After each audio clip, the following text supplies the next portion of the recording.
Bhairava Kalike Namostute. Om Namo Bhairavaya Namo Namah. Om Namo Bhairavaya Swaha.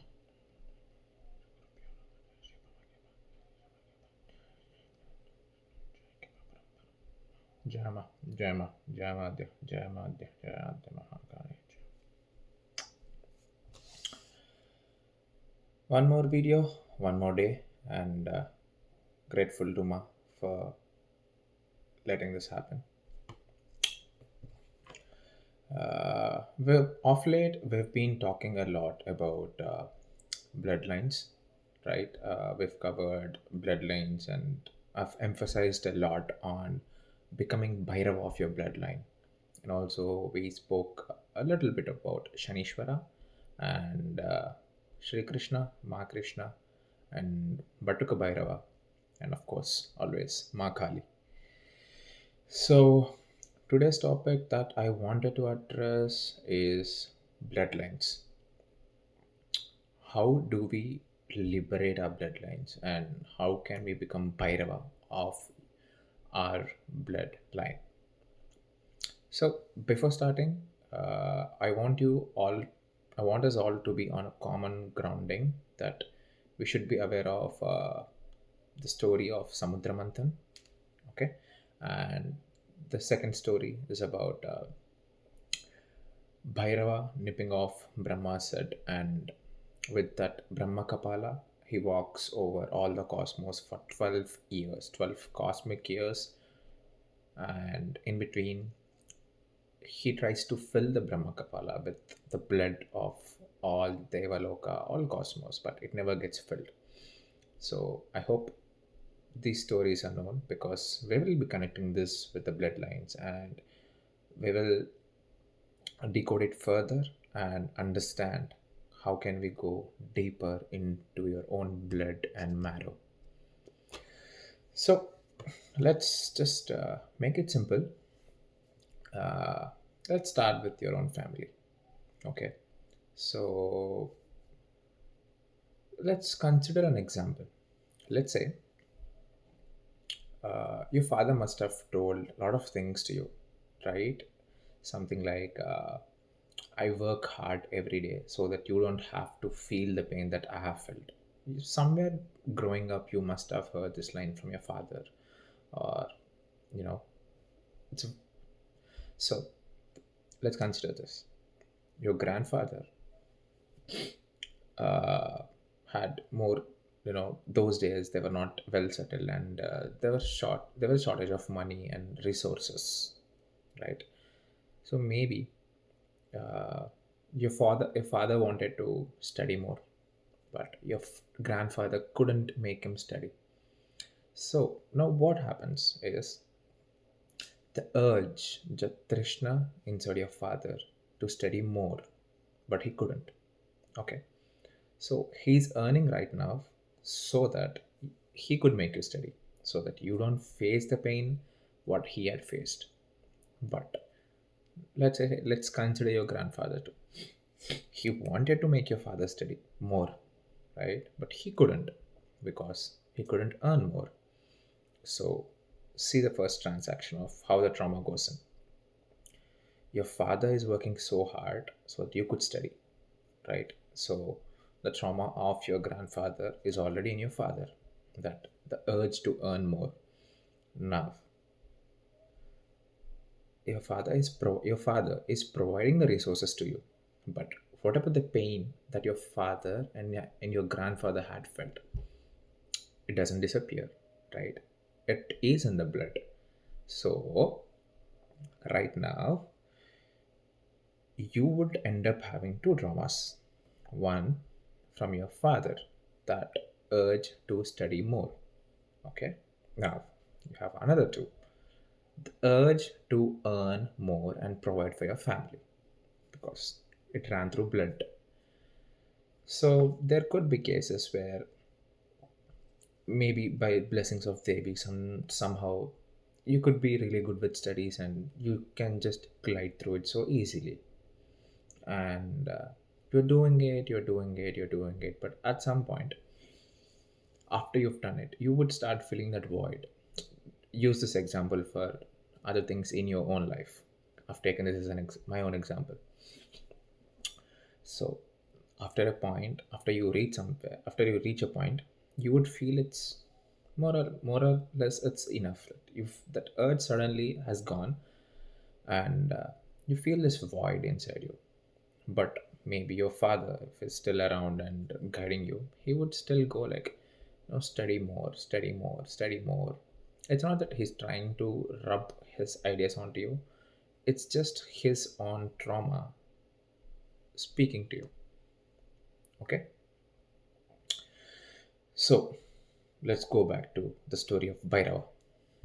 So the Kapala that he holds, right? He goes to the entire cosmos asking everybody to fill it with their blood. They pour the blood, but nobody could fill it to the brim. Even Mahavishnu, Brahma, everybody. Then finally he walks to Kashi and the Kapala falls and he sits. Keep it in the head, it'll come back again. Now, each and every desire that isn't yours, that runs through the family, there's a reason you were born into that particular family, into that particular karmic setting at that Kalachakra. Because you have a duty to fulfill. That duty, the desire, is the Kapala. Here comes the problem. You don't know how much to pour in the Kapala. If you pour more, you end up overindulging. It overflows and you incur more karma. If you pour less, you underindulge than you're supposed to. So the urge inside is still there. You would come back again to fulfill that. Right? What exactly filled Bhairava's Kapala when the Kapala fell in Kashi? Consciousness.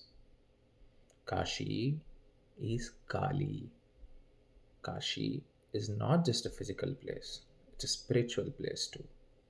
It's a spiritual realm. Kashi is a state of consciousness, right? So the Kapala is filled with consciousness, knowing when to stop. So Bhattuka, when he enters your life, he knows you will walk with the Kapala to get rid of that Kapala, so the desire. You will walk, you will achieve everything.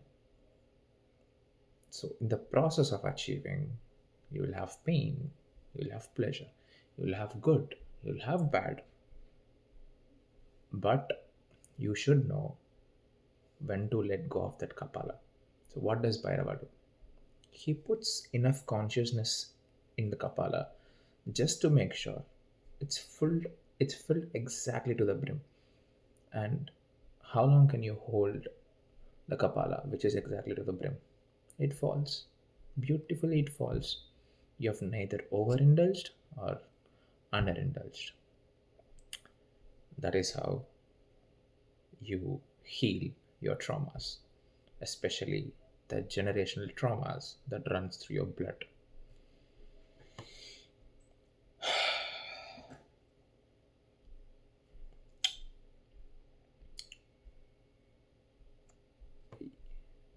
You need to understand a thing that if you need to understand more about your own family, uh, if you have siblings, that's the best way, because you can categorically take out something common between you and them, right?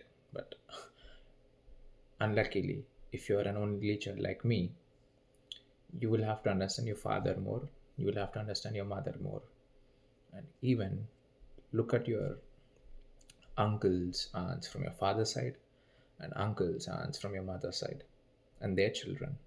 Understand them. And you have to sit and think, what all could they have gone through? Feel it. And in the meditation, when you sit for dhyana, Bhairava will open up all the knowledge to you and you drink the poison of your family. When Maheshwara drank the halahal poison during Samudra Manthan, he was in unexplainable pain. The pain was so much, nobody could even explain the pain in the whole cosmos. That's when Devi comes running and gives him the divine breast milk and gives him higher states of jnana. As you liberate your bloodline, it won't be easy process. You will be in pain, but you will get higher states of realization too.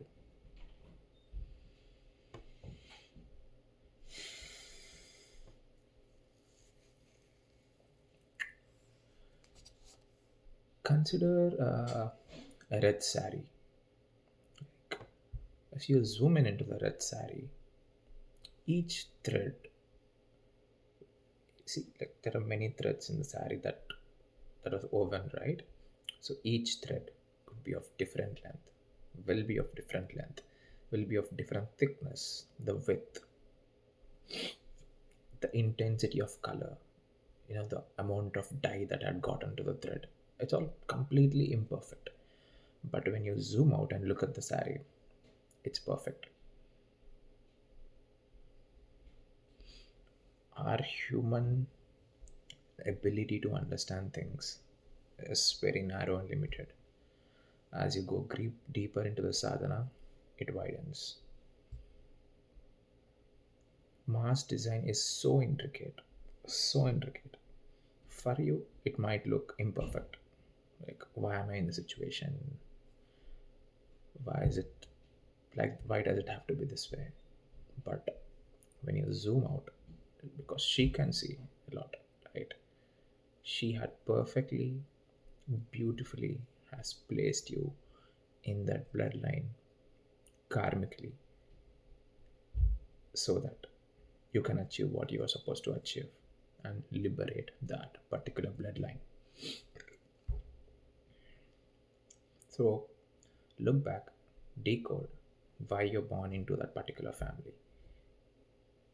why in that particular karmic setting.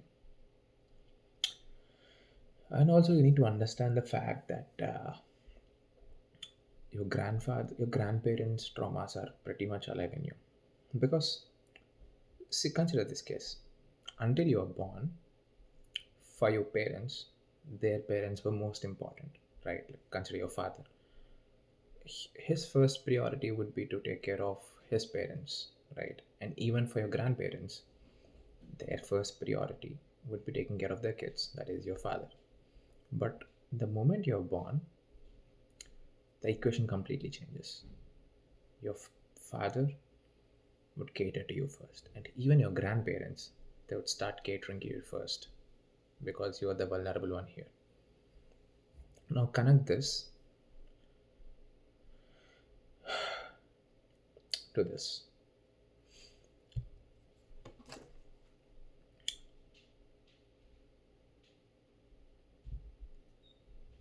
I read this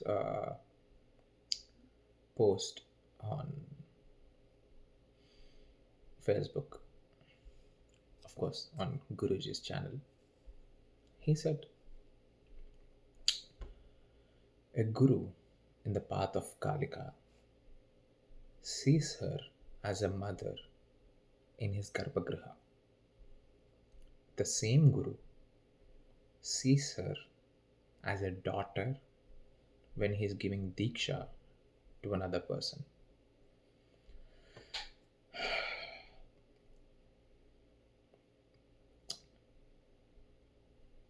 Let it sink it in. Close your eyes and I'll repeat again. A guru on the path of Kalika sees her as a mother in his own Garbhagriha. The same guru sees her as his daughter when he is giving Diksha to another person.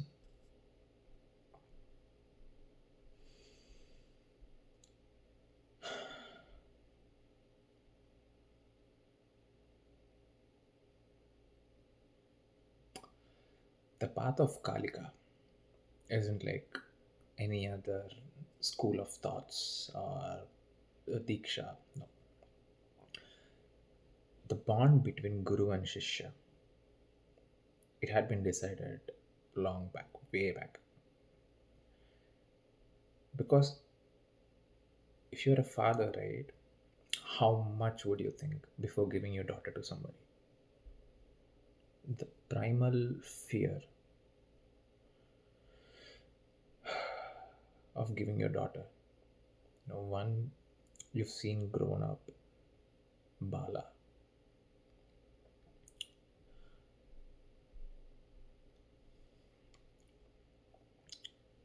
Who are you? What was your past karma?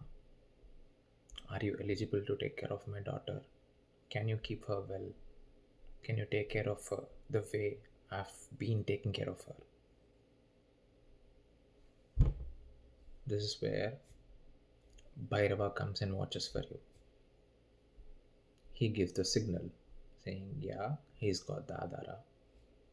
And then the Guru gives Kalika as his daughter, and she would be becoming your mother. You understand? Somebody is giving their daughter, your Guru is giving his daughter, who is becoming your mother, connected with the old one, grandfather, father, and you.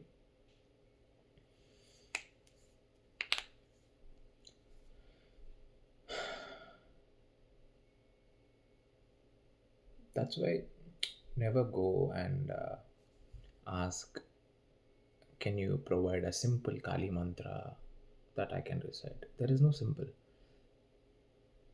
For the Guru, she had already become his spiritual mother. The Garbhagraha of Ma had already been taken. In some cases, she will take Garbhagraha of the daughter too.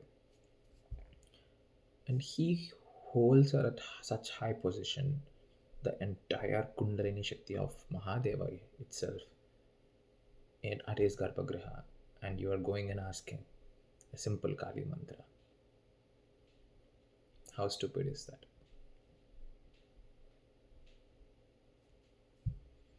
So, generational traumas and bloodlines.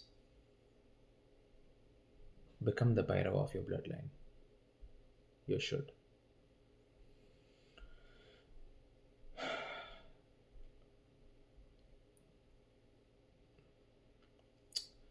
Forgive me if my voice is not clear enough or if I'm not pronouncing some words right. It's because I've been wanting to make this video from so long, but karmically I've been stopped so many times, and I've got these ulcers in my mouth, and it makes it really hard for me to speak. But Ma has been giving me ideas, so I thought, just come what may, let's just go. I don't know. There is this particular concept in my studies that I do. So there is a concept called tag wake up. So basically, what tag wake up is, in hardware, you see everything in cycles. So maybe you are not ready in this particular cycle, but you will be ready in the next cycle. So there are some functional units, something, let's just say something tells you that maybe you're not ready right now, but you will be ready next cycle. And in that particular cycle, I will provide you data. So you just move. Just move right now. Even if you're not ready, just move. You will be ready. I know you will be ready. This fits so perfectly with the path of Kalika, because in other paths you will wait and pray, make me ready, then I will go fight the war. She is not like that. She will just wait there and see if you will walk for her, even if you're not ready. That courage, because she will make you ready. Courage is doesn't mean there is no fear. There is fear, But even then, you would walk forward, trusting in her. That is the path of a Veera. I think I'm majorly done for today. Jaima, Jaima, Jaima.